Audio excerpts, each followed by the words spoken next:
మరో నెల రోజుల్లోపు పంట దిగుబడులు చేతికి అందనున్న ప్రస్తుత తరుణంలో చీడపీడల బెడదతో రైతులు నష్టపోకుండా సస్యరక్షణ చర్యలపై రైతులకు అవగాహన కల్పించాలని బోధన్ ఎమ్మెల్యే సుదర్శన్ రెడ్డి కలెక్టర్ రాజీవ్ గాంధీ హనుమంతు వ్యవసాయ అధికారులకు సూచించారు. ఇటీవల కురిసిన ఏకతాటి వర్షాలతో వాతావరణ పరిస్థితుల్లో చోటు చేసుకున్న మార్పుల కారణంగా పంటలకు దోమపాటు, ఆకుముడత వంటి తెగుళ్లు, చీడపీడలు సోకే ప్రమాదం ఉండడంతో వాటి నివారణపై వ్యవసాయ శాఖ అధికారులతో సమావేశం నిర్వహించి దిశానిర్దేశం చేశారు. రుద్రూర్ వ్యవసాయ పరిశోధనా కేంద్రం, కృషి విజ్ఞాన కేంద్రం శాస్త్రవేత్తలను ఈ సమావేశానికి ఆహ్వానించగా ప్రస్తుత వాతావరణ పరిస్థితుల్లో ఆయా పంటలకు ఎలాంటి చీడపీడలు సోకే అవకాశం ఉంది, వాటి బారి నుండి పంట దిగుబడిని కాపాడుకునేందుకు పాటించాల్సిన పద్ధతులు, తీసుకోవాల్సిన జాగ్రత్తలపై శాస్త్రవేత్తలు కీలకమైన సూచనలు చేశారు. రానున్న 3 రోజుల్లో మరోమారు భారీ వర్షాలు కురిసే అవకాశాలు ఉన్నాయని వాతావరణ శాఖ హెచ్చరికలు చేసింది. దరిమిల పంటలకు నష్టం వాటిల్లకుండా చేపట్టాల్సిన చర్యల గురించి తెలియజేశారు. ముందే కొంత కేర్ఫుల్ గా చూడండి. అంటే ఆ బయర్స్ ఎవరో బయట నుండి వచ్చి వాళ్ళు ఏదో రైతులకి ఇప్పుడు ఆ సీడ్స్ అమ్మితే తర్వాత మనకి ఫిబ్రవరి మార్చ్ టైంలో హార్వెస్టింగ్ అప్పుడు ఇబ్బంది అవుతుంది. సో ముందుగానే కాస్త సర్టిఫైడ్ సీడ్ వాళ్ళు ఎవరైతే కంపెనీస్ ఉన్నారో వాళ్ళ నుంచి అంటే కొనే విధంగా, అదే అమ్మే ప్రోడక్ట్ కూడా వాళ్ళు ఏదైతే అమ్ముతున్నారో క్వాలిటీ ఉండే విధంగా కూడా కొంత వెరిఫై చేసుకుంటూ ఉండండి.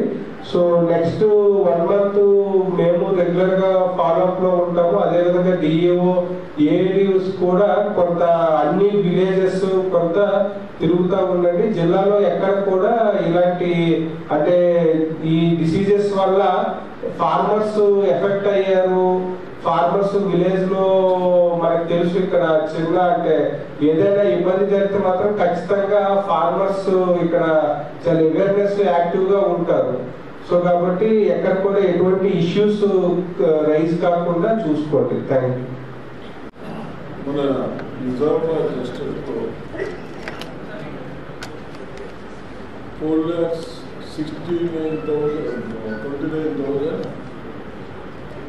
వరి ప్లాంటేషన్ అయింది.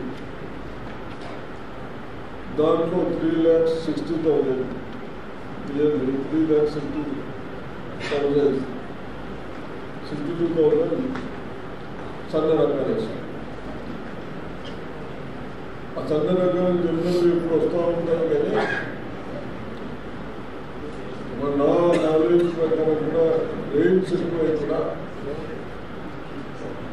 దోమలు కూడా ఎక్కువై మరి ఈ సైంటిస్టులు చెప్పిన ప్రకారం హైట్ పెరిగి దాంతో కూడా ఎక్కువ వస్తాయని చెప్తా ఉన్నాం. కాబట్టి అవన్నీ దృష్టిలో పెట్టుకునే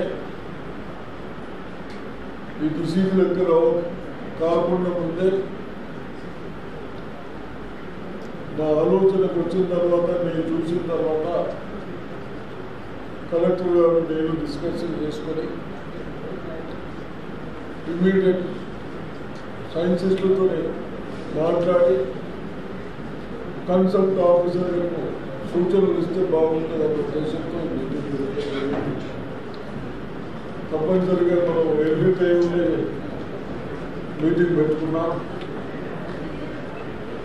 మరి కంట్రోల్ అవుతుందని చెప్తా ఉన్నారు కాబట్టి అవుతుందా, కంట్రోల్ అవుతుందని చెప్తా ఉన్నారు. కానీ రైతులు ప్రెస్ ద్వారా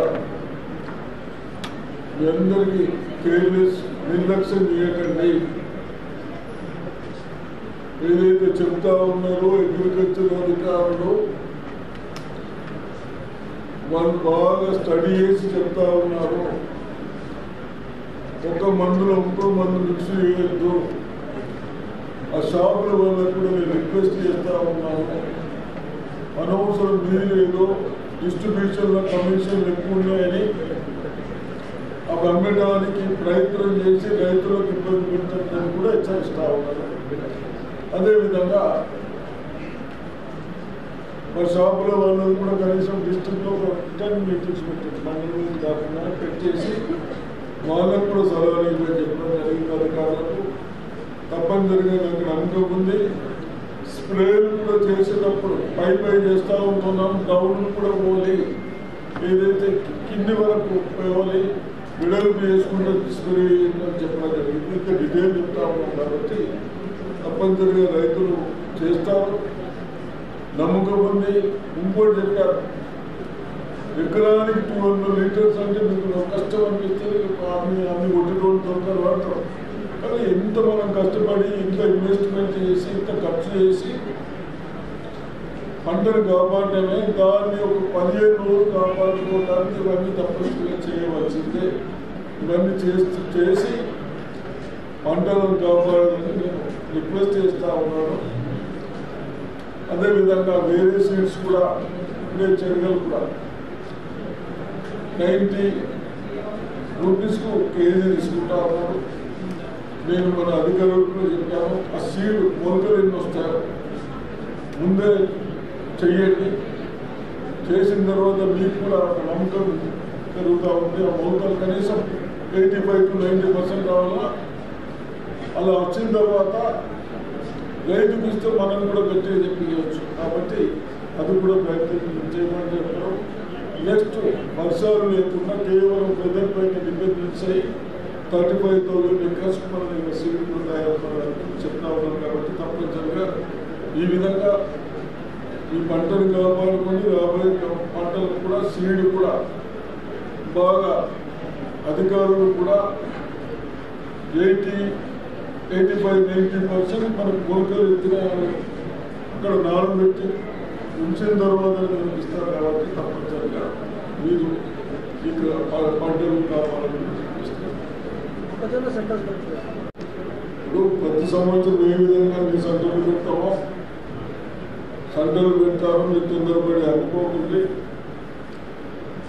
ఒకవేళ మీకు రేటు బాగుండదన్నా అది మీ డిసిషన్, కానీ సెంటర్లు అయితే ఓపెన్ చేస్తారు. మొక్కజొన్న ఓపెన్ చేస్తారు, ప్యాడీలు ఓపెన్ చేస్తారు. మన దగ్గర కొన్ని అలవాట్లు ఉన్నాయి, పచ్చి కొంచెం పోయే అలవాట్లు ఉన్నాయి. వాళ్ళు ఇష్టం రైతులు. ఇక్కడ పర్చేసింగ్ సెంటర్ ఓపెన్ చేస్తాము, ఆయన బయట పంపిస్తారా ఇక్కడ ఇస్తారా వాళ్ళ ఇష్టం.